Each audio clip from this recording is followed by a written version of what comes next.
What's the mentality being back home for you guys now? Defend the house.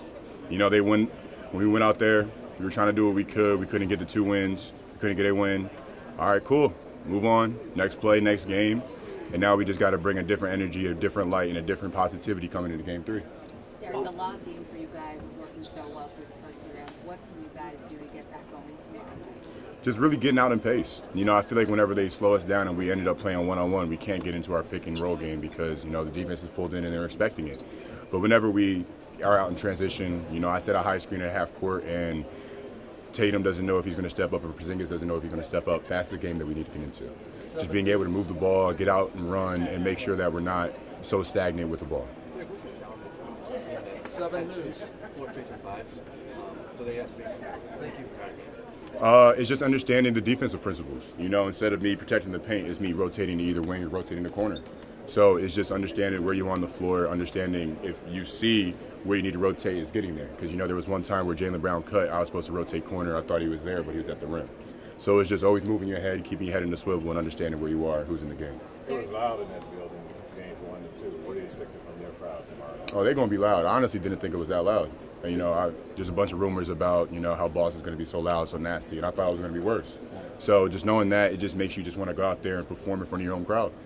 Boston hasn't lost a game on the road so far this postseason. What do you guys need to do to make it challenging for them here? Come out there, punch them in the mouth, you know. Well, I feel like we were doing a great job of guarding them, a great job of just going shot for shot with them majority of the game. You know, a lot of the game just came down to us not being as sound at the defensive end in the fourth quarter, us making free throws, and us being able to take care of the ball. Except for Curry, you guys never played in the finals. Is there something that you already learned that you didn't know about the finals? You know, I feel like whenever you're in games like this, you find out who you really are. You know, you understand what you really want out of this. You know, who you really are. Just understanding that whenever you're on the bench, you hear your teammates just locked into the game. There's nothing else going on in the world that could take your focus away from what's going on in the finals. There's no other feeling that you want to be in. There's no other place you want to be. Dereck, you've been mic'd up quite a few times this postseason. What's that process like?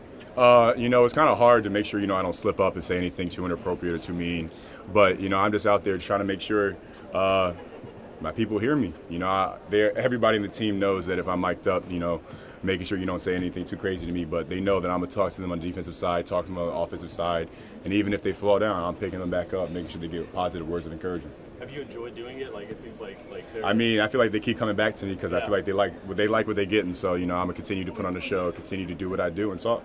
What are some of the keys to beating the team that hadn't lost a game in over 1 month? Just continue to be aggressive. Try to win each possession. Try to win the little battles. You know, the rebounding game, the diving on the floor, the loose balls. All the little things is going to come down to a win. You know, it's not just the big shots. It's not just the big plays. It's the little plays that's going to give us the boost, to give us the extra steps that we need so we can get a fresh breath of fresh air. There we go. Kyrie struggled a bit at home, on the road, over 8 3-pointers, what have you, in Boston. What do you expect from him here at home in Game 3? You know, I feel like he's going to be comfortable. He's going to get into his game. He's going to get to his spots and understand that, you know, if he's not making threes, he's going to get to the rim. If he's not getting to the rim, he's got his mid-range game. And he's always going to draw too. So he's going to be able to find people spotting up, find people on the roll, cutting, and just being able to play a good game of basketball. Dereck, how would you describe Daniel Gafford as a player, and what was your first impressions of him, and what has he meant to this team? You know, Gassman, you know, big bro, you know, other Twin Tower. You know, we go out there, we're the voices on the floor, we're the heartbeat, making sure that when we're in, we're telling everybody to press up, we're telling everybody we need to get out and run, and just playing with a certain level of confidence. You know, you have someone talking behind you, knowing that you don't have to be as defensively sound, you just have to send them to the big. And having that happen, it just develops that much trust, develops that much more chemistry with a team that has just been together for, you know, only a couple of months. So it just makes us know that we got each other's backs. What do you feel like the difference between Boston and some other teams you guys have faced so far?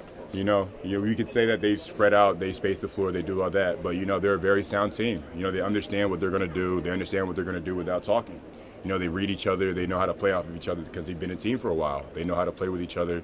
So whenever you're playing a team like that, you just got to be even more dialed into what's going on in the court, understanding who's matchups, who's on the floor, and how to guard them and how to exploit their weaknesses.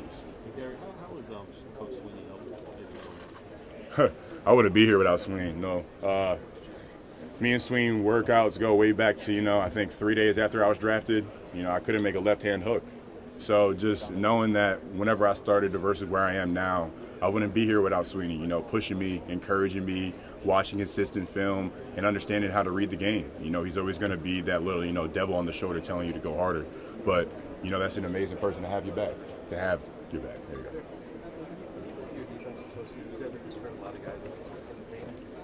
Boston was down there pretty easily. If anything, just to touch the thing out. What's been so difficult for you guys? I wouldn't say it's difficult. You know, I feel like our main focus has been getting them off the three-point line because, you know, I feel like they start, you know, threes are going to beat teams more than twos. So we're going to play the game and let them get to the rim, let them play with the ball, take a shot at 4 seconds left on the clock. Or if they got to take a pull-up two, then they take a pull-up two and we take the ball out and we get going. But whenever they drive into the paint, everyone clashes, they get a kick-out three, they get another trail three, they get another transition three. That's what's going to beat us. So we know that if we're going to let them make some shots because they're all going to be great players. So we're going to let them take the twos and we're not going to let them take the threes. Dereck, I apologize if you've been asked this a lot, but have you allowed yourself to like step back and think about the fact that you're in the NBA Finals as a rookie? You know, I feel like that's kind of hard to do. You know, I've been so lost in the moment of just trying to understand, try to get better, and just try to adapt. You know, I haven't had a second to be like, shit, I'm 20 and I'm in the NBA Finals. You know, I really don't think I'm 20. I feel like I'm 25. This year has felt like a long time. But, you know, I've just been in a mindset of understanding the day-to-day situations and what I need to do to get better and prepare for tomorrow. Kyrie's only got 28 points in his first two games. What do you guys got to do to get him going? Make sure that, you know, we're getting him to his spots. You know, there's going to be two and a half people trying to come in and defend him, trying to make sure he's getting uncomfortable or try to get the ball out of his hands. Okay, we're going to get him in transition. We're going to get him a couple easy buckets so he has a nice touch and he's starting to feel his rhythm. And then whenever he bangs a three in and everyone's like, oh, wow, you know, that's not new to us. We know that he's going to take some time to, you know, get into his rhythm, get into what he needs to. And whenever he does, you know, that's when everyone's going to quiet down. Porzingis got a little banged up in game two. What did you guys do well against him in particular in game two? Hit him. You know, I feel like that was one of the main things that we needed to do was come out and be more physical. No matter if that's screens, rolling, rebounding, or even just hitting guys when they're boxing you out. Just trying to be the aggressor. You know, whenever they came out and they punched us the first game, we knew that we needed to do something different in the second game. That's what we did. Hey Dereck, apologies if you've already been asked this, but I know a lot of you guys are emphasizing you guys need to communicate more on defense. Is there anything you guys did in the coming days or practice to put an emphasis on that? Just understanding our principles. You know, we question our principles. We question our talk with one another, not the coaches, but understanding what we're thinking when we're in those moments. You know, everyone's going to think about one thing, but you're never really going to know what they're thinking until you ask and talk. So it's just understanding how each of us view the game and talking to one another to make sure that we can challenge each other and we can understand what we are all thinking so that we can help each other out in the defensive end. Do you have any examples of that? Something that kind of cleared up after you guys talked about it? For example, just understanding we're trying to keep the big man low, not allowing Kyrie or Josh Green to be low and trying to have either me, Maxey, or Gaff be low, and even PJ. You know, trying to either get someone to kick out or to go corner, or understanding that there's going to be a big on the rotation and a four guard in the five. Dereck. What's up, Key? Buff the basketball, man. What's your favorite song on the album? That's a real hard question, man. I gotta re-listen to it if I'm being honest. All right. Real? Another question. Let me hear. I mean, same draft class. You know, at the beginning, did you think not only we started and playing, but obviously the world changed in the middle of the year. Would you think you'd be into the finals? Coming into this season, I definitely didn't think I was going to the finals. You know, I thought it was going to be a long, hard journey of trying to, fight for my spot, fighting who I could be. But, I'm just grateful for coming to a team like Dallas. They kind of set me up well, and, they told me what I needed to do. And when it came to there, I was just trying to exploit what they told me to do. Let's not blow past the fact my man's holding it down in Utah, too. I got you, my boy.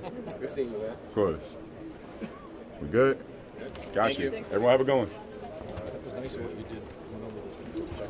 Ooh, I didn't realize I fell on somebody until I looked down and I'm like, oh God, there's a